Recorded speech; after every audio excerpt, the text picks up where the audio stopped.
Boa noite, Gabriel. Boa noite, Marcelo. Muito obrigado pelo convite. É sempre bom poder estar nesse espaço de reflexão, né, de partilha. Boa noite a todos e a todas do grupo e aqueles e aquelas que depois vão poder também ter acesso a esse momento conjunto. Muito bem. Então, deixa eu colocar aqui. Ocultar. Isso.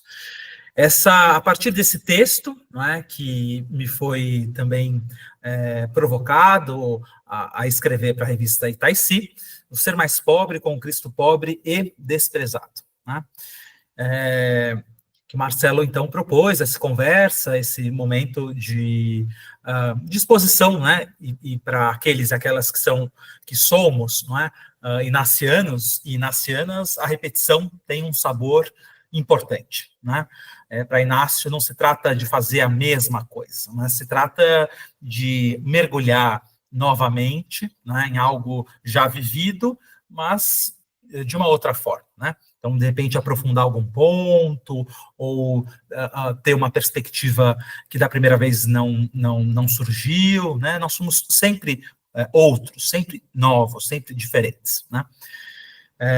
E a base vai ser, então, aquele texto, né, que o Marcelo já mencionou, que está dividido numa breve introdução, em 4 capítulos, né, O Mundo Ferido, esse Inácio, amigo das juventudes, Inácio, amigo dos empobrecidos, o ser jovem comprometido com os excluídos, e uma conclusão. Né? Só para contextualizar, nesse número, né, aqueles e aquelas que já tiveram acesso, podem ter acesso, da revista Itaici, né, que se propunha a refletir, a trazer textos, subsídios, que pudessem refletir esse ser mais com os demais. Né? Bom, essa introdução, então, a princípio, só para dar aqui, né, aquilo que eu talvez não tenha ficado muito claro no texto, mas me havia sido pedido para escrever os ser mais com as juventudes, né? Estava dizendo, então, desse texto, né, que eu fui convidado para escrever para a revista Itaici, que tinha como temática ser mais com as juventudes a partir de um horizonte de justiça, né? Nesse número temático da revista Itaici, que vocês já tiveram acesso, ou podem ter acesso, do ser mais com os demais. Né? Então, esse texto está esquematizado numa breve introdução, em 4 capítulos, que eu parto de um contexto geral, esse mundo ferido, depois de Inácio, a face amigo das juventudes, e Inácio a face amigo dos empobrecidos também. Né? E como isso pode ser um horizonte de segmento para os jovens, né? O compromisso com os descartados e com as descartadas. E aí, uma breve conclusão. Né? E como eu dizia, aqueles e aquelas que já puderam ler o texto, né? Essa vai ser uma repetição, né? Uma repetição no estilo inaciano, que nunca é simplesmente uma mesmice, mas é revisitar, né, nesse caso, o texto, talvez agora com outros olhos, aprofundando um ou outro elemento que vale a pena e se despertando para coisas novas também. Né? Então, nessa introdução, né, me envia o horizonte, né? O horizonte em que, como igreja aqui no Brasil, nós vivemos. Né? E essa pergunta que vira e mexe nos é colocada. Né? Qual o futuro da igreja? Né? E é verdade, é uma realidade, são fatos, né, que nós nos deparamos, um envelhecimento acentuado das comunidades eclesiais, das lideranças comunitárias, né, que está atrelado, inclusive, à diminuição das vocações, o envelhecimento da própria vida religiosa consagrada e do clero diocesano. E isso vem conjuntamente, né, com o fechamento de obras, de presenças apostólicas, né, o redimensionamento das estruturas diocesanas. Muitas vezes, tudo isso causa um ambiente de desânimo, né? Ou às vezes até a se adotar posições defensivas, saudosistas, que me parece que nós devemos tomar cuidado e evitá-las. Acho que as perguntas, né? Vocês já estão bastante acostumados, alguns com mais, outros menos, com a espiritualidade naciana. As perguntas são muito mais importantes, muito mais interessantes, porque elas nos despertam em caminhos de reflexão do que propriamente as respostas. Eu não tenho a menor pretensão, né? Não sou sociólogo da religião, não sou antropólogo, nem mesmo teólogo ainda. A minha formação é primeira no direito e da filosofia. Como jesuíta, estou no caminho formativo, né? Mas eu acho que, por meio dessa reflexão, nós possamos juntos e juntas deixarmos, né, que as perguntas nos habitem, que as perguntas despertem em nós, então, esses questionamentos, e claro, a partir daí, para pensar, para poder refletir sobre que segmento que nós vivemos, que cada um vive, né, como pessoa, mas também como comunidade, como grupos, como Igreja do Brasil. E essa é uma pergunta recorrente que se coloca. Onde estão os jovens, as jovens? Porque cada vez mais a igreja parece assumir uma feição anciã. Não que a feição anciã seja um problema, né? Sem nenhum tipo de etarismo. O Papa Francisco lembrava tanto a importância, né, dos idosos, das idosas, a experiência, o caminho percorrido, enfim, tantas coisas. Mas é verdade que esse é um fato. O envelhecimento intenso das comunidades, atrelado parece que uma ausência dos jovens. Por que ocorre tamanho abandono das comunidades de fé? Há uma falta de engajamento da juventude no segmento de Jesus, e muitas afirmações são feitas aí, né? Que eu acho que também são problemáticas e devem ser evitadas, né? Como as posições defensivas e saudosistas. Como eu dizia, questionar-se já é um bom começo, para tomar consciência que nós vivemos um tempo de mudança de época, né, e dos desafios que estão postos.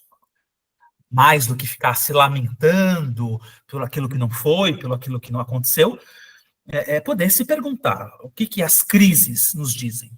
Né? E as crises sempre dizem algo. Portanto, o horizonte dessa reflexão é a experiência de Deus que se dá por meio dos empobrecidos. É esse o caminho que eu gostaria de fazer, que tentei fazer no texto e também nesse momento aqui de partilha, de troca dessa reflexão. Né? Juventudes, será que os jovens estão ausentes por desinteresse? Estão ausentes por falta de sede de Deus? Creio que não. Acho que devemos, então, rejeitar essas lamentações, um certo ressentimento, muitas vezes, quase que também, porque não, arrogância, né, dos nossos grupos, das comunidades, muitas vezes de nós mesmos, num tom acusatório, muitas vezes. Né? Mas é preciso perceber como que os jovens estão aí. Os jovens estão aí. E como nunca estão sedentos de Deus. E um modo concreto, né, que eu acredito que nós possamos, como igreja, oferecer, é por meio dos amigos do Rei Eterno. São os empobrecidos, os excluídos, os rejeitados. Né? Esse é um modo concreto. Né? Tratam-se de modos concretos de tocar o Senhor. E a juventude, nesse sentido, é sempre curiosa, é sempre generosa, é sempre sensível, das mais variadas formas também, a estes apelos, não é? Às causas das injustiças sociais. E acredito, claro, o meu caminho é a partir dos exercícios espirituais, é? Como jesuíta, a partir de Inácio de Loyola e da sua experiência de Deus. Acho que podem nos trazer inspirações valiosas nesse sentido. Mas resta a pergunta: onde estão mesmo os e as jovens? Certamente não estão no mesmo lugar de 30, 40, 50 anos, né, que já se passaram. Quando talvez muitos daquelas que vão refletir sobre isso, quando estavam na juventude, ou quando estavam... acho que é importante esse olhar positivo.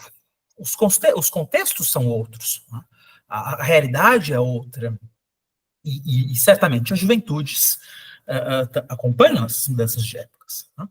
Então, será que nós procuramos nos lugares que deveríamos procurar? Ou às vezes temos um olhar nesse sentido viciado, um olhar que quer repetir, né, as mesmas intuições, ou os pensamentos já nesse sentido que não cabem mais.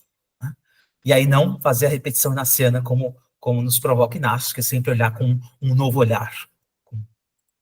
Bom, e eu queria oferecer 3 preâmbulos como os preâmbulos são importantes nos exercícios, né? 3 preâmbulos para esse nosso caminho. A diversidade, o idealismo e a sede de Deus.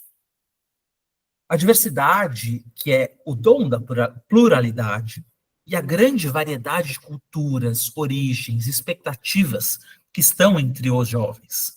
Isso é evidente. Então, existem muitas juventudes, né? Hoje se diz juventudes, no plural mesmo. Pode soar um pouco estranho, mas para percebermos que a diversidade é um fato. E também, ainda bem, né, pelo menos para grande parte das juventudes, a diversidade também é um dom, né, é um valor. É um valor. É um ponto valorizado. Depois, o segundo preâmbulo quando nós queremos falar de jovens, é importante ter presente o idealismo, né, no sentido positivo. Então, é preciso que nós nos aproximemos das realidades juvenis a partir da anotação número 5 dos exercícios, sabendo despertar com grande ânimo e generosidade, não é? Esses jovens, essas jovens, né? O que é fundamental para o segmento encarnado de Jesus. Nós não estamos falando de um jovem enquanto categoria abstrata, enquanto categoria universal, ou um jovem do nosso tempo, ou um jovem do tempo dos nossos avós. Estamos falando de um jovem dos dias de hoje, né? De um jovem com as questões que estão postas agora. E um terceiro ponto, e que nem por isso, né, com todas as mudanças de épocas, não deixam de conservar o idealismo. E o terceiro ponto é a sede de Deus. Né? Há interesse, a sede do sagrado, de Deus, do sentido, de um horizonte de sentido. Talvez, muitas vezes, nós mesmos, as nossas comunidades de fé, apresentam uma imagem de Deus que precisa ser purificada, porque é uma imagem patriarcal, é uma imagem excludente. Né? Então, é fundamental que nós possamos, nesse sentido, pensar com que imagem de Deus eu testemunho o Senhor. Ou que imagem de Deus a minha comunidade, a pastoral, os grupos que nós estamos envolvidos, dão testemunho ou falam de Deus. Isso certamente afasta ou atrai, não é? E em muitos aspectos, e ainda bem, né, eu diria graças a Deus, que os jovens não aceitam mais, né, alguns estereótipos, algumas visões caricaturais, não é, que nós temos ainda e repetimos do Senhor. Bom, o primeiro capítulo é esse olhar sobre a realidade, ou sobre as realidades, nesse mundo que é um mundo ferido. É importante perceber que nós vemos um mundo ferido. Aquilo que Edgar Morin vai dizer da policrise, são múltiplas crises que perpassam. Né? Uma crise socioambiental, uma crise política, crise das democracias, uma crise, enfim, eclesial, dos modelos eclesiais. Poderíamos aqui analisar os vários tipos de crises, né, que essa época enfrenta. Como composição de lugar, então, acho que é preciso partirmos de uma leitura crítica desses cenários, né, seja o sociopolítico, seja o econômico, o eclesial, para fazer discernimento, um discernimento que a gente deseja que seja arraigado, fundado na história, porque o cristianismo é histórico, né? O segmento cristão, o segmento de Jesus se dá na história, é encarnado. Então, para isso, para que seja um discernimento que faça sentido, portanto, senão é um discernimento viciado, é um discernimento, né, que não sabe olhar para a realidade. É preciso, como composição de lugar, eu provoco que haja uma abertura crítica, para que se faça uma leitura crítica dos cenários que nós enfrentamos, né? Com muitas perguntas, com indagações e questionamentos dessas realidades. E para isso é preciso romper com os modelos ultrapassados, né, de um passado que já não dialoga mais, que não conversa mais com o presente. Né?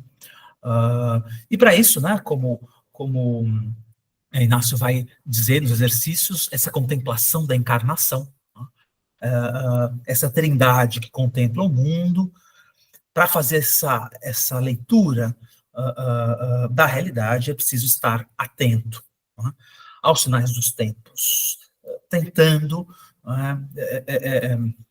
não incidir nas visões distorcidas e caricaturais.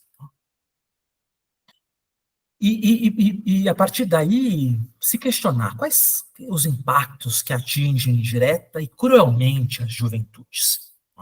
Se nós queremos, como igreja, estarmos abertos, né, a todos e todos, como nos provocou o Papa Francisco, especialmente às juventudes, sejam nas nossas comunidades, nos nossos grupos, nos nossos núcleos, né? Também para aquelas que vivem a espiritualidade ignaciana, se nós queremos caminhar com as juventudes, estarmos abertos a eles e a elas, testemunharmos Jesus com eles e com elas, nós temos que perceber, diante dessa policrise, dessas múltiplas crises que perpassam esses tempos, o que toca diretamente às juventudes. Às vezes de um modo, como eu dizia, cruel, devastador.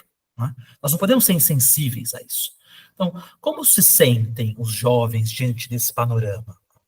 Nós nos perguntamos, nós nos questionamos em relação a isso, né? Como favorecer redes de escuta, partilha, de apoio mútuo às novas gerações? Como possibilitar experiências de fé que possam consolar, confirmar o jovem na caminhada, que não sejam só experiências condenatórias, experiências que cobram, experiências que estão sempre apontando algo que não está, né? Mas como, nesse sentido, apresentar um caminho que confirme esses jovens, que eles infunda coragem, né? que eles permitam comungar desse Deus que é coragem, que é profecia, né? Afinal, o Papa Francisco nos lembra que o rosto de Deus é jovem. Será que isso se concretiza? Se isso tem se encarnado na igreja jovem e para os jovens? E com os jovens? Ou o risco, né, das velhas respostas para dias outros, para tempos diferentes. Para isso, acho que a experiência, o caminho, a figura de Inácio de Loyola é uma possibilidade, né, de encantamento. É alguém que ainda tem muito para nos falar para esses dias, né, para os dias que nos tocam viver, os dias de hoje. E eu gostaria de enfatizar esse Inácio, que é amigo das juventudes, esse Inácio que foi amigo das juventudes, né? Inácio também viveu uma época de grandes mudanças, ele também passou por medos, por dúvidas, por crises. E ele fez um caminho, né? O processo de conversão dele foi longo, nesse sentido de se despir das velhas certezas, né? Dos sonhos, talvez mais distorcidos, ou, enfim, mais egocêntricos, né? Inácio queria, almejava, nesse sentido, né? Conquistar uma dama, ser cavaleiro, né? Isso estava no horizonte dele, mas Inácio foi fazendo esse processo de despojamento e foi deixando-se conduzir sabiamente ignorante, como vai dizer o padre Jerônimo Nadal, um dos primeiros companheiros também, que conviveu com Inácio nos primeiros tempos da Companhia de Jesus, né? Inácio soube se deixar conduzir sabiamente ignorante pelo Espírito, deixando-se ensinar por ele, por Deus, né? Como a gente lê na autobiografia, número 27, como um professor, como um mestre escola, ensina o seu aluno. Depois desse processo de discernimento, já mais velho para aquela época, né, Inácio já tinha mais de 30 anos, e nós comemoramos agora, né, os 500 anos. Há 500 anos, Inácio estava em Barcelona. Né? Inácio iniciava os seus estudos, primeiro da gramática, do latim, depois os estudos filosóficos e teológicos. Né? Ou seja, Inácio já mais velho para aquela época, já não era considerado jovem, é de novo colocado no ambiente de juventudes. E ele se fez um companheiro, né? Naquele ambiente universitário, ele se fez um companheiro dos outros. Ele soube acompanhar processos. E acho que isso é bastante importante, né? Esse Inácio que se soube fazer amigo dos jovens. Agora, para esse discernimento, né, para poder acompanhar, como Inácio acompanhou os jovens na busca da vontade de Deus, na elaboração desse projeto de vida, nós sabemos que os exercícios vão falar da necessidade de crescer na indiferença, né, na liberdade interior. E para isso é preciso saber identificar, tomar consciência das tentações, dos enganos, né? E eu também coloco aqui como 3 perigos para um bom discernimento, nesse caminho, nesse acompanhamento dos jovens, né? 3 pontos. A aceleração da vida, o mito da meritocracia, essa falácia da meritocracia, e a onipresença da técnica. Tá? Esse grande pensador e geógrafo, Milton Santos, tem textos muito atuais e muito provocativos, que eu acho que cabem muito a esse cenário, né, analisar esse cenário desses tempos. Milton Santos vai dizer que a velocidade atual e tudo o que vem com ela e o que dela decorre não é inelutável nem imprescindível. Na verdade, ela não beneficia nem interessa a maioria da humanidade. Então, essa aceleração da vida, esse risco de um suceder-se de situações e de fatos sem tempo, não é? Para reflexão, sem tempo para o silêncio, sem tempo para perceber nos ruídos quais são os apelos do Senhor. Esse é um grande desafio das juventudes desse tempo, e não só das juventudes, mas, creio eu, de todos e todas. Né? É o ponto portanto, da aceleração. Né? Da aceleração. Bom, e uma segunda tentação aí, um segundo perigo, é esse avanço das tecnologias. A cada dia surgem novas possibilidades aqui. Não há nenhum tipo de olhar negativo sobre, né? As tecnologias são importantes, nós nos beneficiamos dela, evidentemente, e aqui não quero fazer nenhuma aproximação alarmista ou catastrófica, né? Como um profeta da desgraça, não é isso.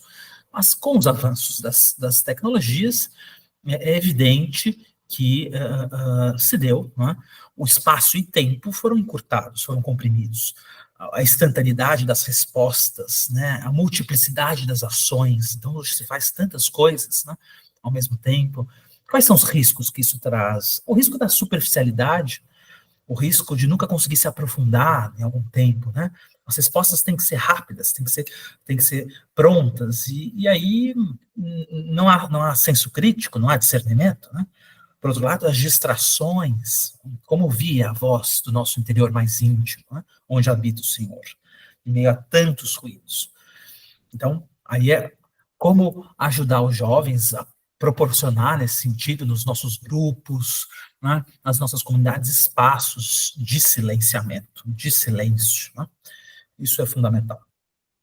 Acho que o terceiro ponto é a falácia da meritocracia.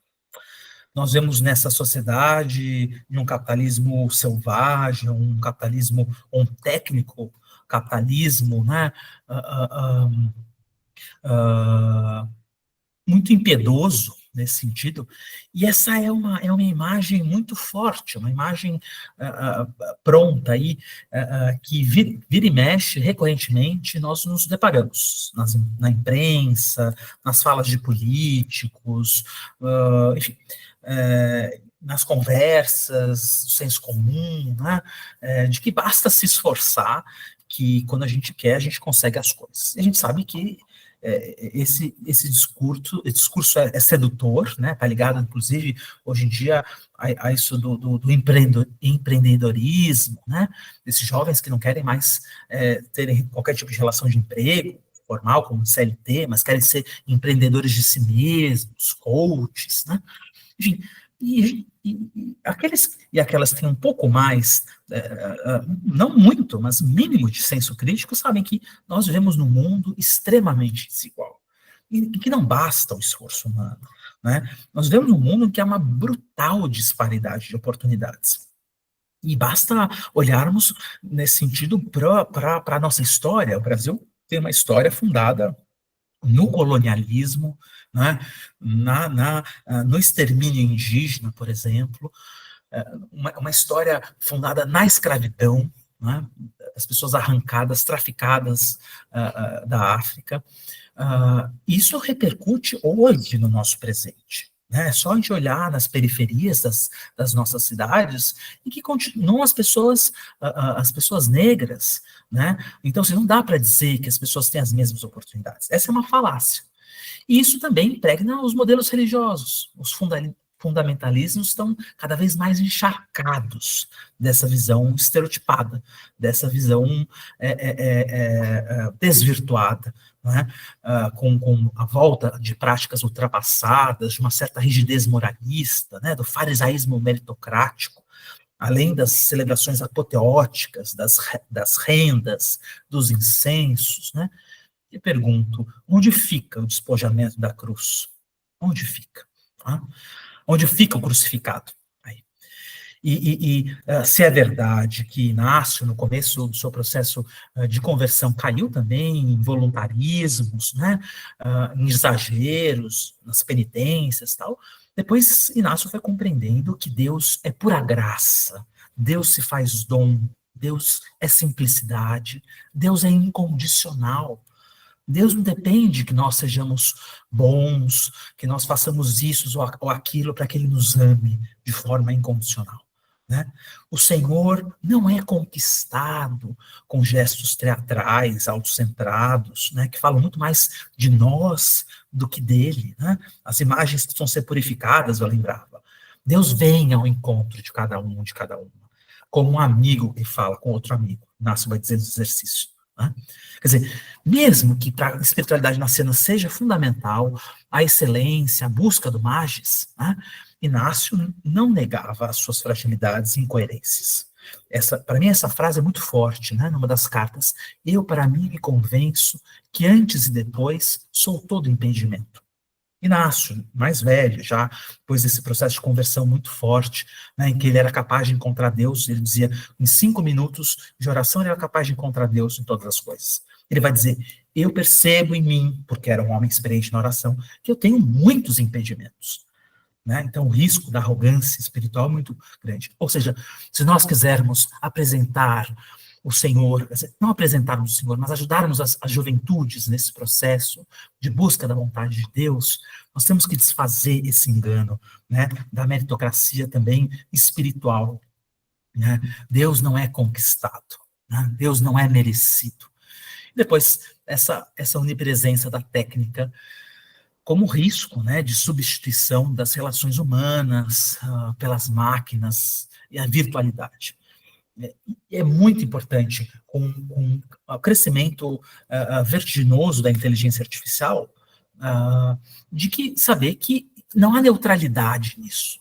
Há perspectivas político-ideológicas que perpassam os algoritmos. A criação das inteligências artificiais, elas reproduzem os vieses políticos e ideológicos.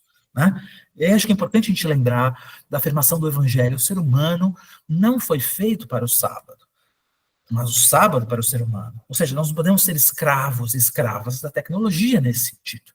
A tecnologia tem que estar a serviço, né, das maiorias, né, tem que estar a serviço das maiorias oprimidas, como dizia Inácio Lacoria, Marte jesuíta de El Salvador. Né? Portanto, a pandemia nos ajudou a perceber que nós precisamos, nesse sentido, da proximidade, do carinho, do contato humano.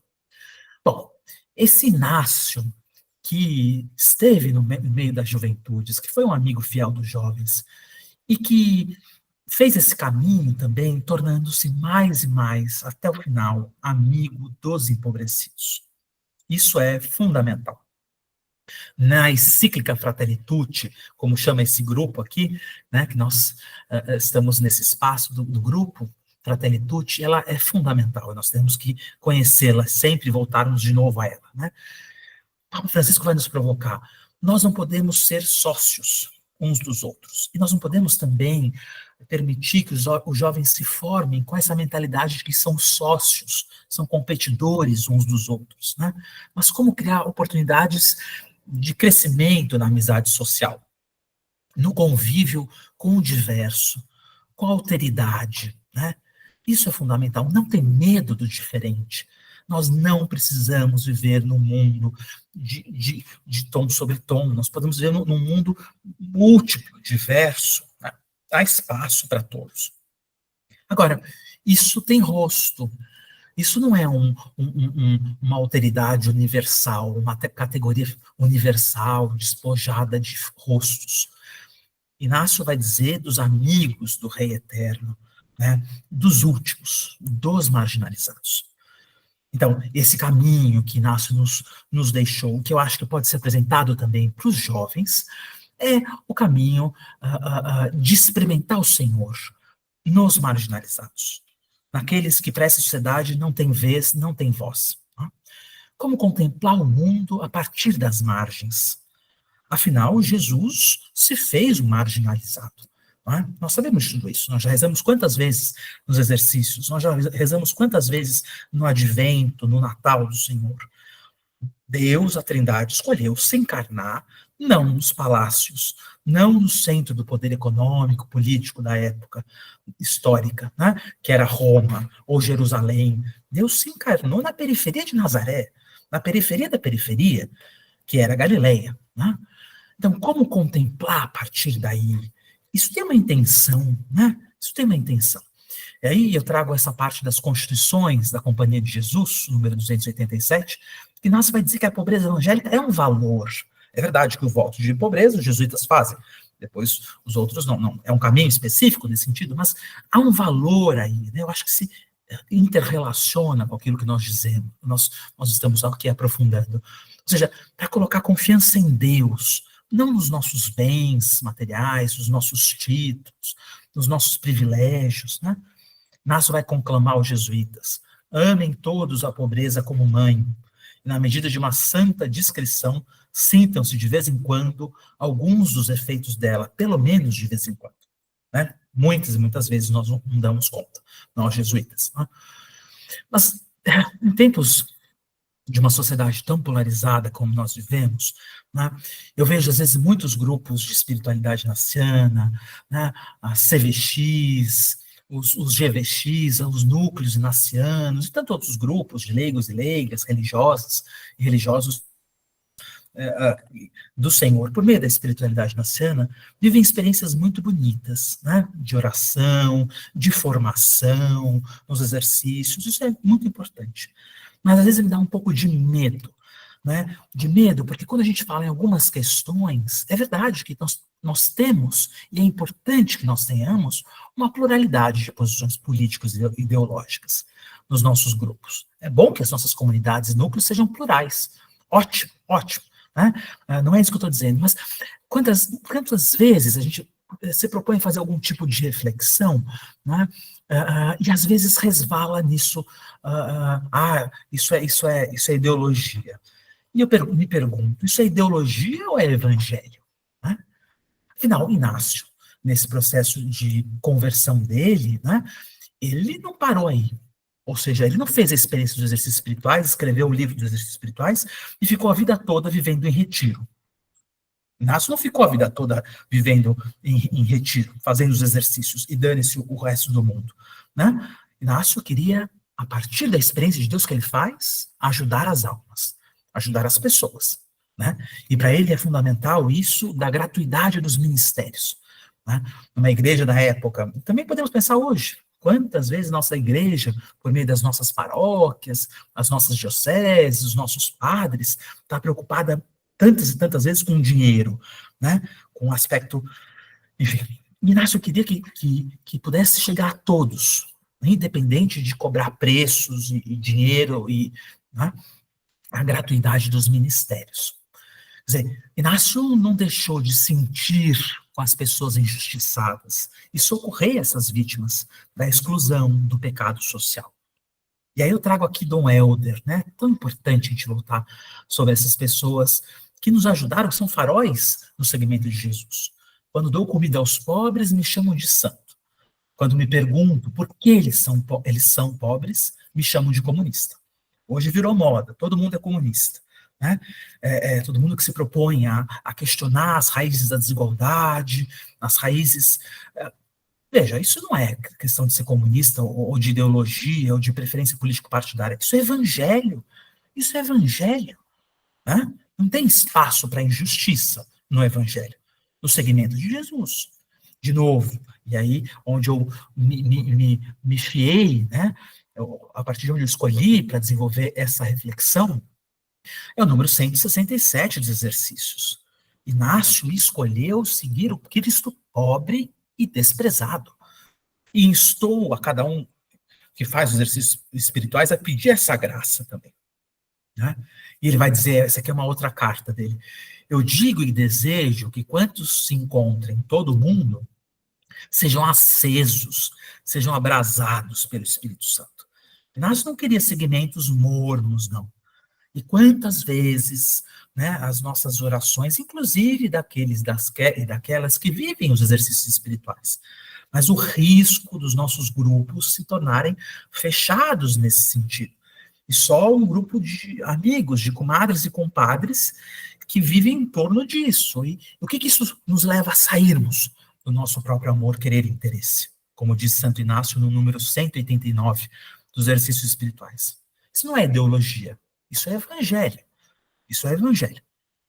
O decreto 4 da Congregação Geral, que é o órgão máximo da Companhia de Jesus, que se reúne de quando em quando, e esse ano completa 50 anos desse encontro, os jesuítas que estavam lá entenderam que propagar a fé, viver o caminho de fé, é indissociável de buscar a justiça. Não dá para dizer que a gente é seguidor de Jesus, seguidora de Jesus, e quer viver a fé cristã desprezando a justiça. Não dá. Não dá. Não é? Bom, então, o discipulado cristão, nesse sentido, é contracultural, nós podemos dizer. No mundo em que o importante são aqueles que têm sucesso, são os youtubers e instagramers da vida, são os milhões de acessos, são aqueles que se dão bem, são os milionários, os bilionários. O segmento cristão é contracultural, ele precisa ser contracultural. Por quê? Porque ele interpela o status quo. Né? E, de novo, aquilo já antecipei um pouco, né, lá atrás, dizendo da contemplação do nascimento. Isso Inácio coloca lá no número 116. Considerar como o pai trabalha para que o filho venha nascer em suma pobreza. E no nascimento a gente olha, né, lá para a terceira semana depois. A partir desse Deus que se faz puro despojamento. Encarnação remete à cruz também. É despojamento, é kenosis. Né? Isso não é aleatório, viu? Tem uma intenção nisso. É contracultural, é ou não é? Né? E aí eu me pergunto, há espaço para as teologias da prosperidade, do domínio, né? Exaltam o poder, a riqueza como valores divinos? Ou seja, eu sou abençoado por Deus, eu faço tudo certinho, Deus me acumula com bênçãos, com riqueza, com poder. E a partir disso eu tenho que impor a fé aos outros. Será que é isso? Isso é evangelho? Me parece que não. Né? A resposta me parece bastante evidente. Mas em tempos que nós vivemos, as obviedades têm que ser reforçadas. Né? Não há espaço para isso. Né? As pessoas que são empobrecidas, que são marginalizadas, elas não buscaram isso, gente. Né? Quem está na rua, abandonado, jogado, não quer isso. Não quer indignidade. E Deus não quer nada disso para ninguém. Né? Isso a gente precisa voltar a dizer de novo, sempre. Né? Quer dizer, fé e vida estão interconectadas. Se a gente se diz seguidora de Jesus, homens e mulheres de fé, nós precisamos nos preocupar com a vida, nós e os outros, porque a nossa fé não é uma fé individual, né? A nossa fé é uma fé comunitária. A gente é cristão com outros cristãos e cristãs. Né? Quer dizer, e aí é importante a gente pensar que não há nada humano que escape ao interesse de Deus. Né? Isso é fundamental também. E pensar que na própria mistério da encarnação, a segunda pessoa da Trindade, Jesus, o Filho, não se tornou um sacerdote do templo, ou não se tornou um líder político, né? Mas Jesus optou por viver às margens, na Galileia, que era a parte periférica de Israel. Era a parte periférica. O que isso quer dizer? Ou não quer dizer nada. É só uma causalidade. Né? Como, então, viver esse caminho de ser mais com os excluídos? Com os excluídos. E aí, essas contrarracionalidades, né, aquilo que o Milton Santos vai nos provocar. Diante desse pensamento hegemônico, nós temos que adotar um pensamento contra-hegemônico. Contra-racionalidades. Se a racionalidade é instrumental, é uma racionalidade de exploração da natureza, de exploração do outro, né? Nós temos que pensar contra-racionalidades, certo? O padre-geral dos jesuítas, superior-geral dos jesuítas, padre Arturo Sousa, vai dizer, e eu acho que isso nos ajuda, né? Porque às vezes a gente fala, Gabriel, mas sim, daí? Nós estamos nesse mundão que nós estamos, tanta pobreza, tanta injustiça, e não posso fazer nada. Pode. Nós sempre podemos fazer alguma coisa. Não somos Deus, né? Não podemos ser idólatras nesse sentido, né? E nos colocar no papel de Deus, achar que nós vamos salvar alguém, mas nós sempre podemos fazer alguma coisa. E acho que esse trecho que o padre Arturo Sousa vai dizer, o apostolado social da Companhia de Jesus propõe, como uma de suas dimensões, fazer visível o que é invisível. Esse já é um ponto, hein? A gente escuta, né, aqueles que estão no apostolado social e fazem as denúncias, fazem as críticas, né, escrevem os textos, vão fazer incidência política, advocacy, os protestos, as manifestações, e a gente escuta, às vezes, nas nossas comunidades cristãs, nos nossos grupos inacianos, muitas vezes, mas essa pessoa aí só sabe fazer denúncia, só critica tudo, né, e daí, o que faz? É o que o padre Arturo Sousa diz. Já é muita coisa. Porque a gente torna visível o que é invisibilizado. Tenta-se dar algum tipo de voz àquilo que não tem voz. Né? E é algo que acontece tanto com as pessoas, diz o padre Arturo Sousa, como com as situações de injustiça. Por isso, há muitas situações em que o primeiro passo para conseguir as soluções é começar a dar visibilidade. O que eu posso fazer? Eu vou resolver o problema. Não. Então, visibilizar, falar sobre, se aprofundar, estudar sobre algum tema, sobre alguma temática social, escrever, buscar algo, se informar, conversar, já é um caminho, já é um primeiro passo, né? E aquelas que querem ser seguidores, né? Seguidoras do Cristo pobre e humilde, nós precisamos assumir as racionalidades dissidentes nesse sentido. Não podemos ser majoritários. Não podemos comungar dessas racionalidades que estão aí, de exploração, de destruição da natureza, de exploração dos corpos. Né? Ainda que isso vai causar reações, viu, gente? Seguir Jesus implica em assumir lado, em assumir posição. Né? Aliás, o Evangelho nos traz preceitos que não são os mesmos valores da sociedade onde nós vivemos. E isso vai gerar conflito. Né? E não tem como fugir disso. Tá? Como ser jovem comprometido com os excluídos? E aqui eu acho que é fundamental. Não se trata só de caridade. A caridade é importante. Alimentar quem tem fome é fundamental. Né? O gesto concreto ao outro que tem fome é fundamental. Mas é mais do que isso, é muito mais do que isso. Não é para a gente só satisfazer a nossa consciência. Dou uma esmolinha, tá tudo certo, e de comer para alguém. Isso é importante, hein? Fundamental. Mas não é isso. é tocar a carne crucificada e sofredora de um irmão. Trata-se de tocar o próprio Cristo. E quando a gente troca o Cristo no outro, naquele que está humilhado, naquele que está esquecido, naquele que está marginalizado, naquele que fede muitas vezes, que cheira mal. Padre Júlio Lancelotti fala tanto isso. Olha, não vamos romantizar, não. Tá junto com os irmãos e as irmãs da rua, às vezes cheira mal, às vezes me dá nojo, mas é tocar Jesus. É tocar Jesus quando a gente faz isso. Quando a gente faz isso de forma aberta, com o coração aberto, a gente dificilmente sai o mesmo. Não dá para sair o mesmo disso. Quer dizer, lembra do pedido de graça da segunda semana dos exercícios? Pedir o conhecimento interno de Jesus, né? Não é um conhecimento só racional, mas é um conhecimento afetivo, experiencial. Quem é a pessoa de Jesus? O segmento cristão se baliza inteiramente a partir daí. Quem é a pessoa de Jesus? Pedir o conhecimento também acontece pelo serviço desinteressado e amoroso daqueles que quase nunca vão poder nos retribuir. É o gesto do lava-pés.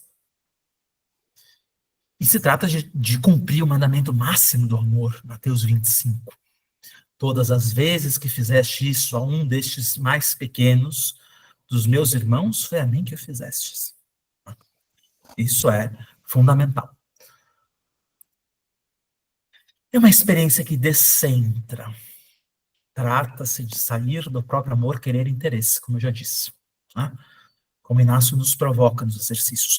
Viver uma experiência de Deus forte, bonita nos exercícios, seja pelo EVC, seja pelo retiro de 8 dias, de 30 dias, viver essa espiritualidade, comungar na CVX, no GVX, nos núcleos inacianos, né? A vida de oração é muito importante, mas a gente não pode ficar só nisso, né? Não pode. O que isso me faz ser diferente na sociedade? Né? Fazer a experiência de Deus não é para nós mesmos. Isso nos empurra em direção aos outros. Isso nos empurra em direção à missão. Todos e todas. Não são só os religiosos, os padres. São todos. Os cristãos leigos, as cristãs leigas. Todos temos uma missão. Não é isso que a gente faz o discernimento nos exercícios? Faz a eleição? Quer dizer, e essa experiência que nós podemos oferecer nesse sentido, acompanhar os jovens num mundo cada vez mais globalizado, virtualizado, né, em que se busca a satisfação pessoal de si próprio. Né, é o único horizonte de sentido. Como ajudar o jovem a descobrir, o jovem, mas não só o jovem, todos nós, né, que o inesperado está no cotidiano. Que Deus está nas pequenas coisas. Por meio dessa experiência, creio eu, um dos caminhos, há outros tantos também, uma experiência que nos descentra, que nos tira de nós mesmos, que nos questiona, que nos rasga, e às vezes é difícil. Né? Aí a comunidade eclesial, né, e aqui seja a paróquia, sejam os nossos grupos, às vezes, ele não pode ser um lugar autorreferencial. Às vezes é muito bom, é importante a gente ter gente para partilhar, gente que pensa como nós, né, onde a gente tem... Isso é importante, sim, é importante, mas nós não podemos ficar só aí. Né? Não pode ser um lugar de cumprimento de meras obrigações religiosas. Ou seja, acho que a pergunta fica, como propiciar efetivas experiências libertadoras para que os jovens, as jovens, se engajem criticamente em situações de exclusão e marginalidade social. Para quê? Para tocar o Senhor, para se deixar ser interpelado, para fazer sentido.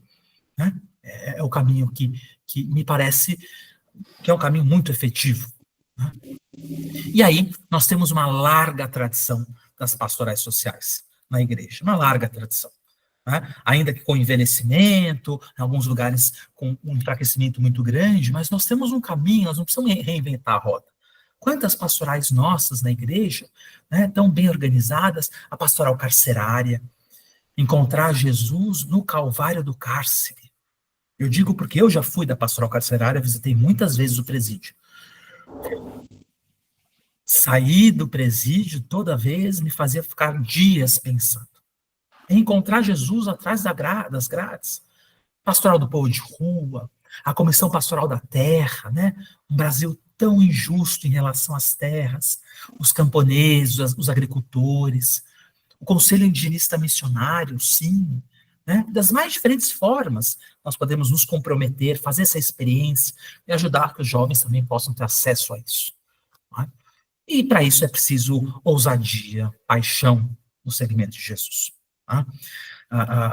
Não dá, de novo, para ficar na mesmice das mesmas experiências. E acho que a igreja, nesse sentido, tem muitas instituições para oferecer voluntariados bem estruturados.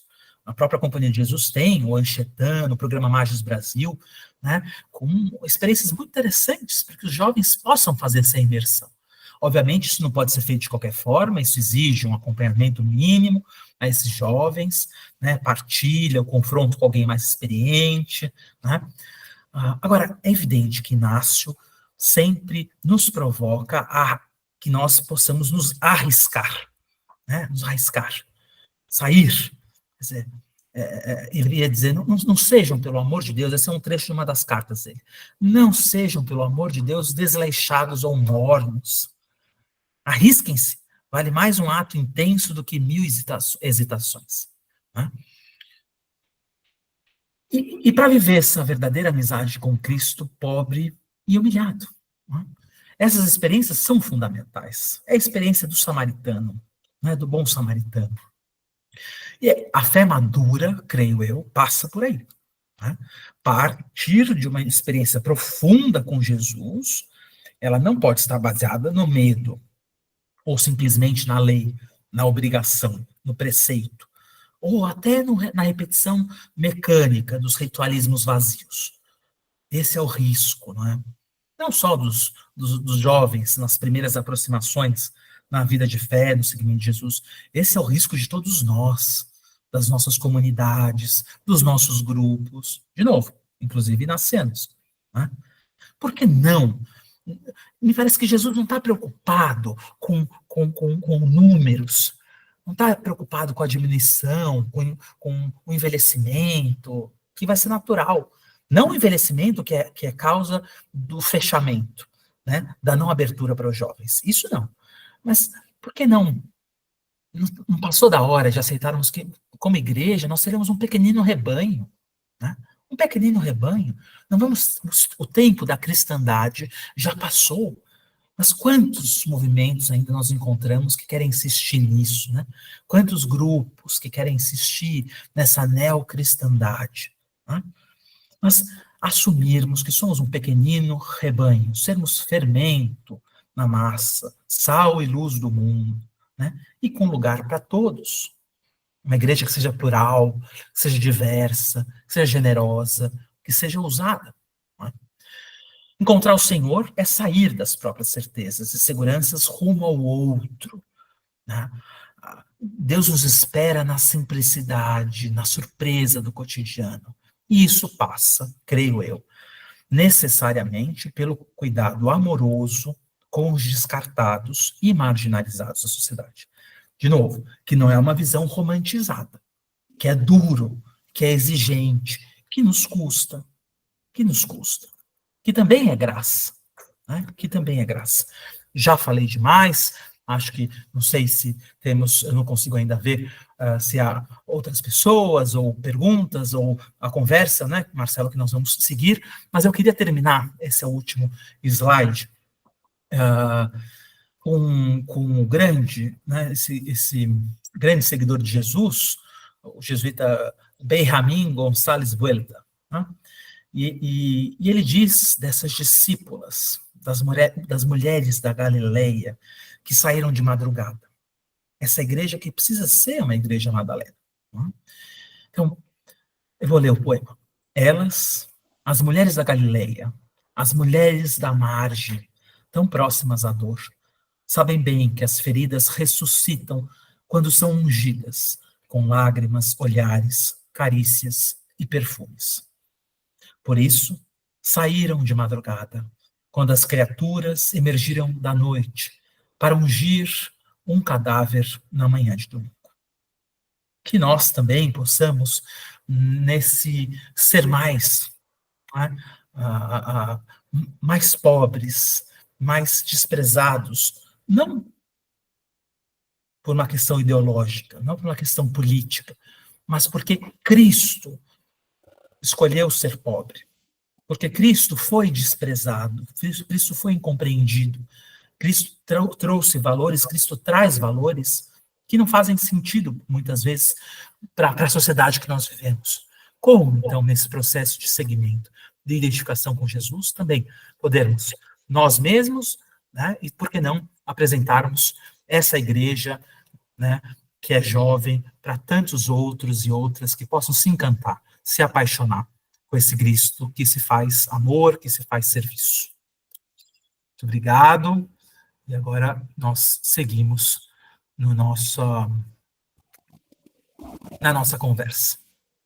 Vamos bater palminhas. Muito bem, muito bem. Muito legal, Gabriel. Foi muito legal agora, enquanto não aparecem as perguntas, nós temos mais 2 ou 3 pessoas, eu acho. Então, está aqui dizendo que tem mais 2 pessoas. Mas eu queria perguntar um pouco para você, né, como é que é, né? A gente pensa, eu estava falando antes de começar, né? Não se nasce Júlio Lancelotti, né? Isso é uma construção, né, de uma pessoa. Né? Por exemplo, eu estive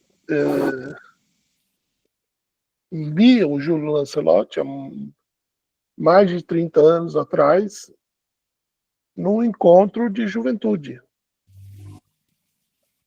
né?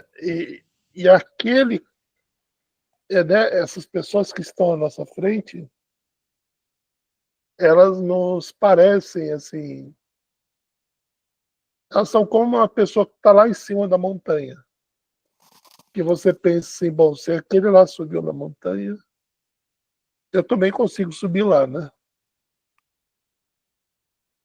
E eu fico pensando um pouco, quais você pensa que são os desafios para que a gente tenha jovens jovens e adultos também, que experimentem essa experiência de encontrar Cristo pobre, ou Cristo no pobre, e não só, porque não é uma questão higienista, né? Mas como é que faz? Pois é, eu acho que esse é o grande desafio, né? Que não tem respostas fáceis, não é, Marcelo? Parece que não tem respostas fáceis, nem idealizadas, nem nesse sentido romantizadas, né? Quer dizer, é difícil, nos questiona, e nesse sentido, me parece que o segmento cristão é comprometedor, né? E é exigente também.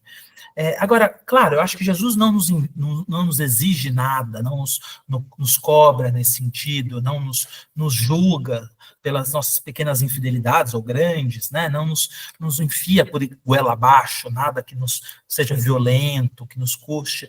Acho que ele nos ajuda a caminharmos aí, né? A darmos passos pequenos, concretos, não é? Não estou dizendo que a gente, agora todo mundo tem que largar tudo e tem que ir para a Amazônia, defender os indígenas que estão sendo mortos, ou defender a floresta que está queimando. Não, né? Quer dizer, seria um absurdo, quer dizer, o segmento cristão é encarnado, é na nossa realidade, é na Galileia de cada um. E para isso não tem respostas prontas. Cada um tem que se perguntar, e aí eu acho que os exercícios espirituais são um caminho, uma ferramenta, um método, né, de encontrar a vontade de Deus. Então, cada um e cada uma tem que, né, mas pode discernir e encontrar essas inquietações a partir do Senhor, que, claro, vai se utilizar das mediações, dos nossos encontros, da nossa abertura, do nosso desejo, né?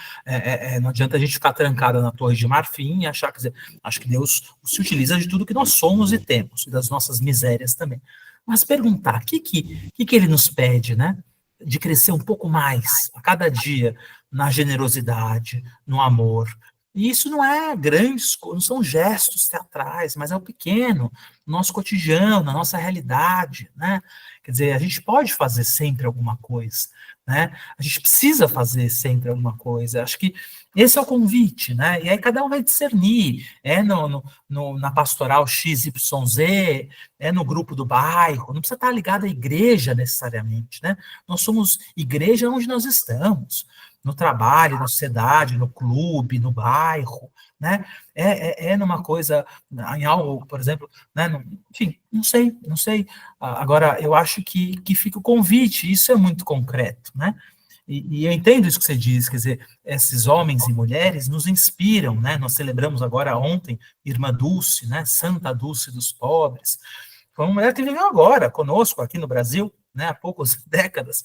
Mas aí parece, não, porque ela é diferente e é uma coisa inalcançável. Só. Não.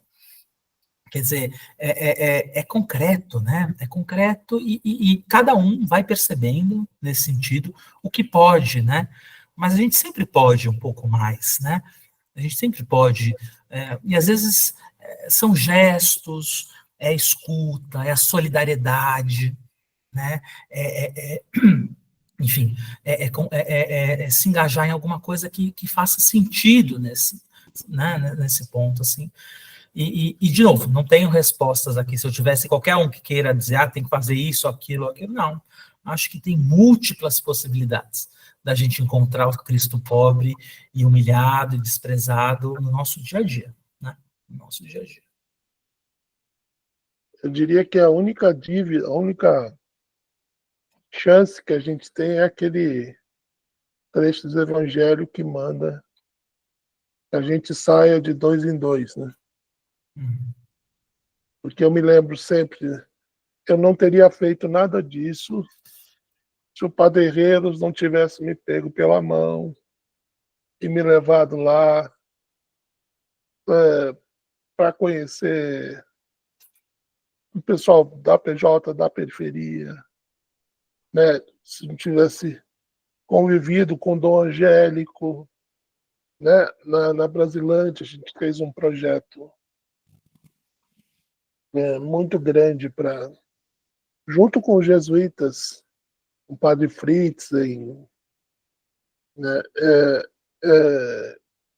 De trabalho com juventude mesmo, de curso, né? A gente começou em grupos de jovens e depois a gente começou a fazer cursos de pré-vestibular, enfim. E acabou gerando uma pequena escola.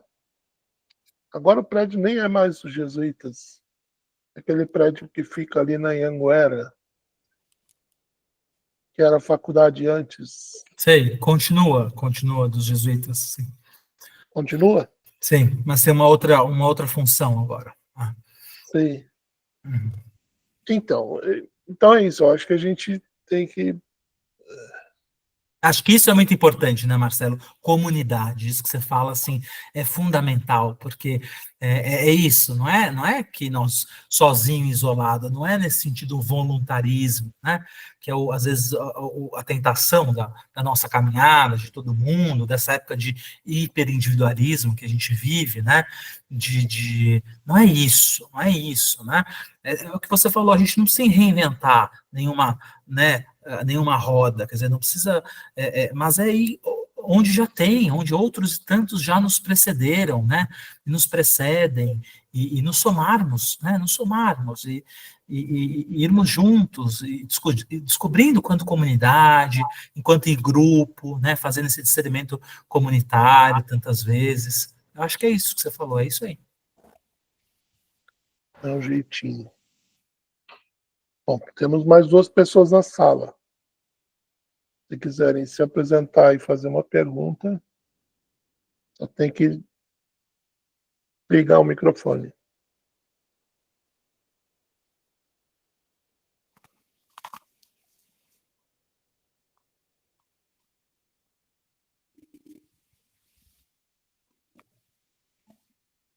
Ela já foi promovido.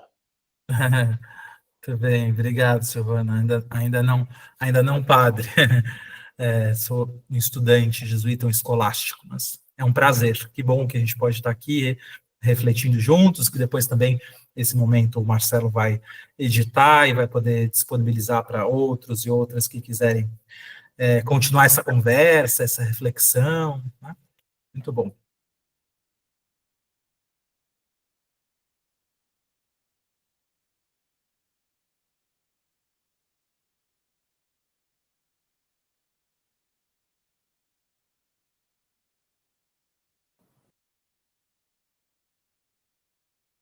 Acho que é isso, Gabriel.